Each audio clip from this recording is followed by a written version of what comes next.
Brought to you by Vigor, co-powered by Sensodyne and Vimal. ಬಾಯಲ್ಲಿ ಹೇಳಿ ಕೇಸರಿ. ಅಷ್ಟೇ ರಾಜಸ್ಥಾನದ ರ್ಯಾಲಿಯಲ್ಲಿ ಪ್ರಧಾನಿ ಮೋದಿ ಅವರು ಒಂದಷ್ಟು ವಿಚಾರಗಳನ್ನ ಕಾಂಗ್ರೆಸ್ ಬಗ್ಗೆ ಹೇಳಿದ್ರು. ಈಗ ಮತ್ತೊಮ್ಮೆ ಕಾಂಗ್ರೆಸ್ನ ವಿರುದ್ಧ ಬೆಂಕಿ ಉಗುಳಿದ್ದಾರೆ. ಅದರಲ್ಲೂ ಬೆಂಗಳೂರಿನಲ್ಲಾದಂತಹ ಘಟನೆ, ನಗರಪೇಟೆಯಲ್ಲಾದಂತಹ ಘಟನೆ, ಹನುಮಾನ್ ಚಾಲಿಸ ವಿಚಾರವನ್ನು ಕೂಡ ಇವತ್ತಿನ ಭಾಷಣದಲ್ಲಿ ಅವರು ಪ್ರಸ್ತಾಪ ಮಾಡಿದ್ದಾರೆ. ಹಾಗಾದ್ರೆ ಎಲ್ಲಿ ಯಾಕೆ ಮಾತು ಬಂತು, ಬನ್ನಿ ನೋಡೋಣ.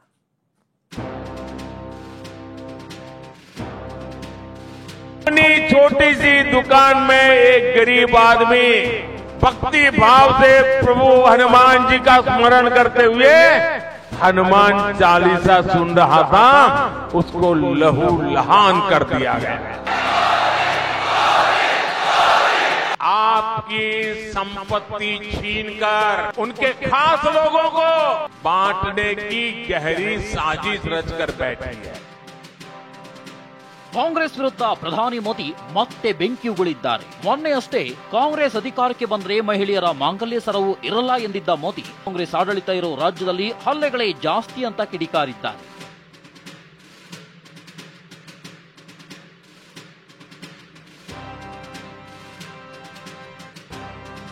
ಹೌದು, ರಾಜಸ್ಥಾನದ ಸಮಾವೇಶದಲ್ಲಿ ಕಾಂಗ್ರೆಸ್ ವಿರುದ್ಧ ಪ್ರಧಾನಿ ಮೋದಿ ಕೆಂಡ ಕಾರಿದ್ದಾರೆ. ಬೆಂಗಳೂರಿನ ನಗರಪೇಟೆಯಲ್ಲಿ ಹನುಮಾನ್ ಚಾಲಿಸ ಹಾಕಿಸಿದ್ದಕ್ಕೆ ಯುವಕನ ಮೇಲಿನ ಹಲ್ಲೆ ಪ್ರಕರಣವನ್ನು ಉಲ್ಲೇಖಿಸಿದ್ದಾರೆ. ಕಾಂಗ್ರೆಸ್ ಆಡಳಿತ ಇರೋ ಕರ್ನಾಟಕದಲ್ಲಿ ಹನುಮಾನ್ ಚಾಲಿಸ ಹಾಕಿದ್ರೆ ಹೊಡಿತಾರೆ, ಹಲ್ಲೆ ಮಾಡ್ತಾರೆ, ಅಂಗಡಿಗೆ ನುಗ್ಗಿ ಹಲ್ಲೆ ಮಾಡ್ತಾರೆ ಅಂದ್ರೆ ನೀವೇ ಯೋಚಿಸಿ. ಬಿಜೆಪಿ ಆಡಳಿತಕ್ಕೆ ಬಂದ್ರೆ ಇದಕ್ಕೆಲ್ಲ ಅವಕಾಶ ಇರೋದಿಲ್ಲ ಅಂತ ಪ್ರಧಾನಿ ಮೋದಿ ವಾಗ್ದಾಳಿ ನಡೆಸಿದ್ದಾರೆ.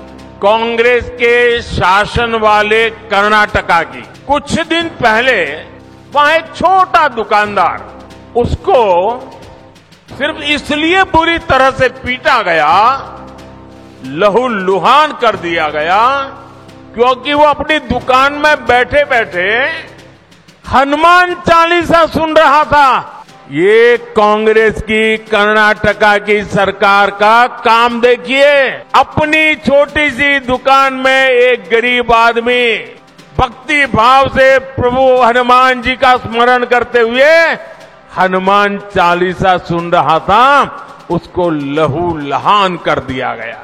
आप कल्पना कर सकते हैं, कांग्रेस के राज में हनुमान चालीसा सुनना भी गुनाह हो जाता है. ಪ್ರಧಾನಿ ಮೋದಿಯ ವಾಗ್ದಾಳಿ ಇಷ್ಟಕ್ಕೆ ನಿಲ್ಲಲೇ ಇಲ್ಲ. ನಿಮ್ಮ ಆಸ್ತಿ ಕಿತ್ತುಕೊಳ್ಳಲು ಕಾಂಗ್ರೆಸ್ ಸಂಚು ರೂಪಿಸುತ್ತಿದೆ, ತುಷ್ಟೀಕರಣ, ವೋಟ್ ಬ್ಯಾಂಕಿಂಗ್ ಏನೇನೋ ಮಾಡ್ತಾರೆ, ಮಹಿಳೆಯರ ಮಾಂಗಲ್ಯ, ಸಂಪತ್ತಿನ ಸರ್ವೆ ಮಾಡ್ತೀವಿ ಅಂತಿದ್ದಾರೆ ಎಂದು ಆರೋಪಿಸಿದ್ದಾರೆ. तो मेरा एक 1.5 मिनट का भाषण 90 सेकंड का भाषण, और मैंने कुछ सत्य देश के सामने रखा, और पूरी कांग्रेस और इंडी गठबंधन में ऐसी भगदड़ मची है, ऐसी भगदड़ मची है. कांग्रेस आपकी संपत्ति छीनकर उनके खास लोगों को बांटने की गहरी साजिश रचकर बैठी है. कांग्रेस और उसको सिस्टम में उनको इतनी मिर्ची लगी है, इतनी मिर्ची लगी है. मैं कांग्रेस से जानना चाहता हूं, आखिर कांग्रेस सच्चाई से इतना डरती क्यों है? ಪ್ರಧಾನಿ ನರೇಂದ್ರ ಮೋದಿ ಕೀಳು ಮಟ್ಟದ ರಾಜಕಾರಣ ಮಾಡ್ತಿದ್ದಾರೆ, ಮತದಾರರು ಚುನಾವಣೆಯಲ್ಲಿ ಬುದ್ಧಿ ಕಲಿಸ್ತಾರೆ ಅಂತ ಸಚಿವ ಮಧು ಬಂಗಾರಪ್ಪ ಆರೋಪಿಸಿದ್ರು. ಒಬ್ಬರು ಹೆಣ್ಮಕ್ಳ ಬಗ್ಗೆ ನಾನು ತುಂಬ ಚಿಕ್ಕವನಾಗ್ಬಿಡ್ತೀನಿ, ಅವ್ರು ಕಟ್ಟಿರ್ತಕ್ಕಂಥ ತಾಳಿ ಬಗ್ಗೆನೂ ನಾನು ಮಾತಾಡ್ಬೋದು, ನಾನು ಮಾತಾಡೋದಿಲ್ಲ. ಯಾಕೆಂದರೆ ಇದಕ್ಕೆ ನಾನು ಆ ಕೀಳು ಮಟ್ಟಕ್ಕೆ ಹೋಗೋದಿಲ್ಲ. ಇವತ್ತೇನು ದೇಶದ ಆಸ್ತಿಯನ್ನು ಎಲ್ಲ ಕಾಂಗ್ರೆಸ್ ಅವ್ರು ಬಂದರೆ ನಿಮ್ಮ ಆಸ್ತಿ ಮಾರಿಬಿಡ್ತಾರೆ ಅಂದಿದ್ದಾರೆ.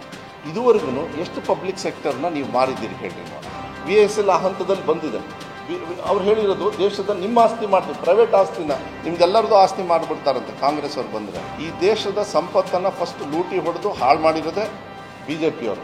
ಮಾಂಗಲ್ಯ ಬಗ್ಗೆ ಮಾತಾಡ್ತಾರೆ ಪ್ರೈಮ್ ಮಿನಿಸ್ಟ್ರು ಅಂತ ಹೇಳಿದರೆ, ಅವರ ಹಿಂದೆ ತಗೊಂಡಿರ್ತಕ್ಕಂಥ ಅವ್ರ ಫ್ಯಾಮಿಲಿದಾಗ ಅವ್ರದ್ದು ಚರ್ಚೆಗೆ ನಾನು ಮಾಡೋಕ್ಕೆ ಹೋಗೋದಿಲ್ಲ ಅಂದೆ. ನಾನು ತುಂಬ ಚಿಕ್ಕವನು, ಸೂಕ್ಷ್ಮವಾಗಿರ್ತದೆ, ನಾನು ತುಂಬ ಚಿಕ್ಕವನು.